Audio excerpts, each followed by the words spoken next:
1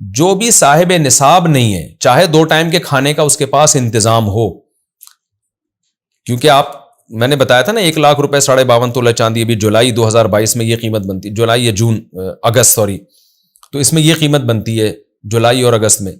تو 2022 کی بات کر رہا ہوں. اب اگر کوئی 20 سال بعد ہمارا لیکچر سنے تو وہ ظاہر ہے اس وقت تو زمین آسمان کا فرق آ چکا ہوگا. تو 52.5 تولہ چاندی یا 200 درہم جو نبی کے دور میں جو درہم تھا اس کے حساب سے 200 درہم کے بقدر کسی کے پاس مال ہے تو اس کو زکوٰۃ نہیں دے سکتے. اس سے کم ہے تو زکوٰۃ دے سکتے ہیں، بے شک اس کے پاس کھانے کا انتظام ہو، پینے کا انتظام ہو. تو امام ابو حنیفہ کے مدار ہے نصاب پر، تو اس کو زکوٰۃ دینے سے ادا ہو جائے گی. ہاں اس کے لیے مانگنا بہرحال جائز نہیں ہے. تو آج یعنی اس مسئلے میں بھی اگر ہم امام شافعی کی رائے کو لیتے ہیں تو بہت مشکل ہو جاتی ہے، کیونکہ پھر ایسا غریب تو بہت مشکل سے ملتا ہے. اصولی طور پر تو احتیاط یہی ہے کہ امام شافعی کی رائے پر عمل کیا جائے، تاکہ آپ غریب سے غریب آدمی جس کے پاس کھانے کو روٹی نہیں ہے، 2 ٹائم کا اپنے اور اپنے بیوی بچوں کے لیے کھانے کا انتظام نہیں ہے، کوشش تو یہ کریں کہ امام شافعی کی رائے پر عمل کریں، احتیاط پر عمل ہوگا اور آپ کا پیسہ انتہائی غریب اور مستحق لوگوں تک پہنچے گا. لیکن بہرحال اس میں مشکل ہے. تو امام حنیفہ کی رائے میں آسانی ہے کہ ٹھیک ہے جی اس کے لیے مانگنا تو جائز نہیں ہے، لیکن اگر آپ نے زکوٰۃ دے دی اور وہ نصاب سے کم کا مالک تھا تو زکوٰۃ ادا آپ کی ہو جائے گی. تو امام حنیفہ کی رائے میں اس پر عمل کرنے میں آسانی ہے اور امام شافعی رحمہ اللہ کی رائے پر عمل کرنے میں احتیاط ہے. لیکن اتنی بات بہرحال ثابت ہو گئی کہ آج جو ہمارے ہاں توندے بھری ہوئی ہوتی ہیں، راشن 1 مہینے کا گھر میں پڑا ہوا ہوتا ہے، انڈے پراٹھوں کا انتظام ہوتا ہے، ایسے لوگ بھی لوگوں سے زکوٰۃ مانگتے پھر رہے ہوتے ہیں. اس عمل کے ناجائز ہونے میں تو بہرحال سب کا اتفاق ہے کہ یہ آدمی بھکاری کہلائے گا. اور نبی صلی اللہ علیہ وسلم نے جو وعید سنائی ہے کہ قیامت کے دن چہرے پہ گوشت نہیں ہوگا، ایسی وعید سے ڈرنا چاہیے. تو اس لیے زکوٰۃ دینے میں تو آپ ظرف بڑا کریں، جو بھی نصاب سے کم کا مالک ہے اس کو دے دیں بے شک، لیکن مانگنے میں آپ جو ہے بہت احتیاط کریں. اگر آپ کی 24 گھنٹے کی ضرورت کا انتظام آپ کے پاس ہے تو آپ کبھی بھی کسی کے سامنے ہاتھ نہ پھیلائیں، الا یہ کہ کوئی دوسری ضرورت آ جائے، جیسے علاج کی ضرورت آ گئی، کینسر ہے یا کوئی ایسی بیماری ہے جس میں بہت زیادہ آپ کا خرچہ آ رہا ہے، تو ایک الگ بات ہے. تو یہ بھی ایک علمی نقطے کی بات تھی جو تفسیر کے دوران رہ گئی تھی. اور آگے جو ہے اس میں منافقین کا تذکرہ ہے. نبی صلی اللہ علیہ وسلم کے اخلاق عالیہ کا ہمیں پتہ چلتا ہے. اس میں بڑوں کا ہم نے یہی اخلاق دیکھا ہے کہ جب ان کے سامنے کوئی بات کر رہا ہوتا ہے تو وہ اس کے ظاہر کو لے لیتے ہیں، اس کو سامنے رسوا نہیں کرتے. تو نبی صلی اللہ علیہ وسلم بھی منافقین آ کے اوٹ پٹانگ باتیں کرتے رہتے تھے، جھوٹ بولتے تھے. آپ صلی اللہ علیہ وسلم کے اخلاق تھے کہ ان کی بات سن لیتے تھے، ان کے چہرے پہ ان کے سامنے رد نہیں کرتے تھے. یہ اخلاق کا بھی ہمیں پتہ چلتا ہے. لیکن اس میں اعتدال ضروری ہے. پچھلے رکوع میں یہ بات آ چکی ہے کہ ہر ایک کے عذر کو قبول کر کے اس کی بات مان کر اس کو پروٹوکول بھی دینا یہ ٹھیک نہیں ہے. اس میں صحیح اور غلط میں تمیز کرنی چاہیے. اور ہمیں یہ بھی ایک علمی نقطے کی بات پتہ چلتی ہے کہ منافقین بات بات پہ قسمیں اٹھاتے تھے، ہم صحیح ہیں، قرآن اکثر ذکر کر رہا ہے. تو اس سے پتہ چلتا ہے کہ یہ جو ہر آدمی آج کل بات بات پہ قسمیں اٹھاتا ہے نا، تو یہ اس کی علامت نہیں ہوتی کہ یہ سچا ہے. بہت سے لوگ جھوٹ بولنے کے لیے جھوٹی قسمیں اٹھا رہے ہوتے ہیں. تو جب بھی کسی کے پاس کوئی دلیل نہ ہو نا تو محض اس کی قسموں سے متاثر نہ ہوا کریں. ہاں کوئی نیک بزرگ ہے جس کے بارے میں پتہ ہے کہ یہ جھوٹ نہیں بولتے، وہ اگر قسم اٹھا لیں تو مان لینا چاہیے کہ بھائی یہ اتنے بڑا آدمی ہے، جھوٹی قسم نہیں اٹھا سکتا. لیکن نارملی صرف قسموں پہ لوگوں کی یقین کر لینا اور دلیل کا مطالبہ ان سے نہ کرنا یہ ٹھیک نہیں ہے. آج کل لوگ جھوٹ بولنے کے لیے جھوٹا موٹا رو بھی دیتے ہیں اور قسمیں بھی اٹھا لیتے ہیں. یہ دونوں کام منافقین کثرت سے کیا کرتے تھے.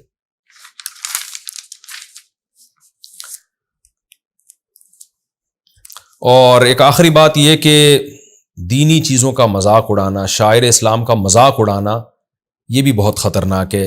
جیسے کہ قرآن نے کہا اب اللہ و آیاتہ و رسولہ کنتم تستہزئون. آج ہم دیکھتے ہیں کہ جو شاعر اسلام ہے نا ان کو بھی لوگوں نے ایک مذاق بنا لیا ہے. اب آپ دیکھیں حج میں رمی پہ تصویریں آ رہی ہیں، ایک آدمی رمی ایسے کر رہا ہے جیسے بولنگ کرا رہا ہو، بھاگتا ہوا آ رہا ہے اور اپنی ویڈیو بھی بنوا رہا ہے. یہ بھی مذاق ہے شاعر اسلام کے ساتھ. ابراہیم علیہ السلام نے شیطان کو کنکر مارے، پھر ہمارے پیغمبر سید الانبیاء نے ان کی نقل اتاری بالکل ایک شاعر اسلام کو زندہ کرنے کے لیے. صحابہ نے کیا یہ کام. یہ سارے کام سنجیدگی سے کرنے کے ہیں.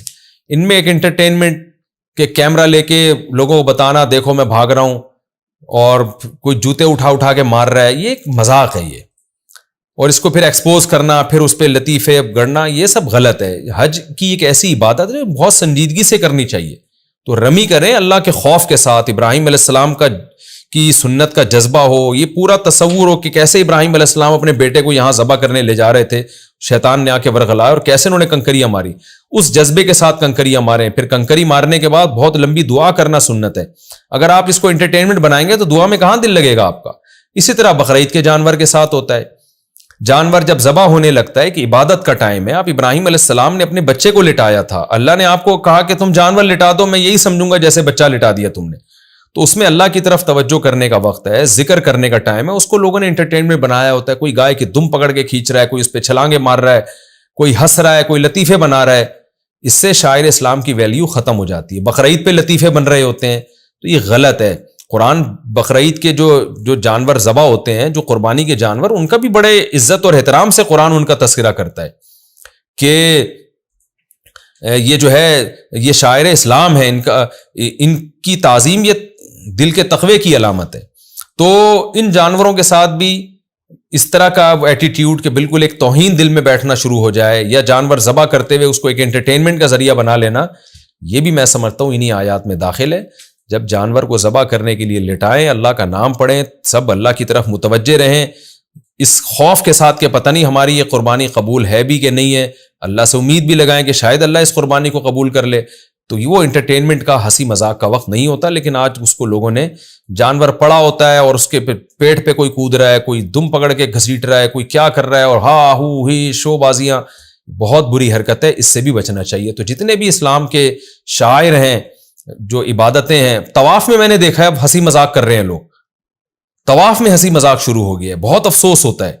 طواف میں علماء کہتے ہیں اتنی عظمت بیت اللہ کی دل میں ہونی چاہیے، آپ اللہ کے گھر پر آئے ہو، ساری زندگی جس بیت اللہ کی طرف رخ کر کے نماز پڑھتے رہے، آج وہ آپ کے سامنے ہے، آپ اس کا طواف کر رہے ہو، ایک آپ میں روب ہونا چاہیے، ایک اللہ کی طرف توجہ ہونی چاہیے کہ اللہ میں لاکھوں روپے خرچ کر کے آیا ہوں تیرے گھر کا کہ چکر لگا رہا ہوں دیوانہ وار، تو اس عبادت کو قبول کر لے۔ وہاں بھی ہم نے دیکھا ہے طواف کے دوران سیلفیاں بن رہی ہیں، کوئی مسکرا رہا ہے، کوئی جو ہے وہ مذاق کر رہا ہے، کوئی ایسے گھوم رہا ہے جیسے یہاں کوئی کھانے کے بعد کھانا ہضم کرنے کے لیے چہل قدمی کرنے کے لیے آیا ہوا ہے۔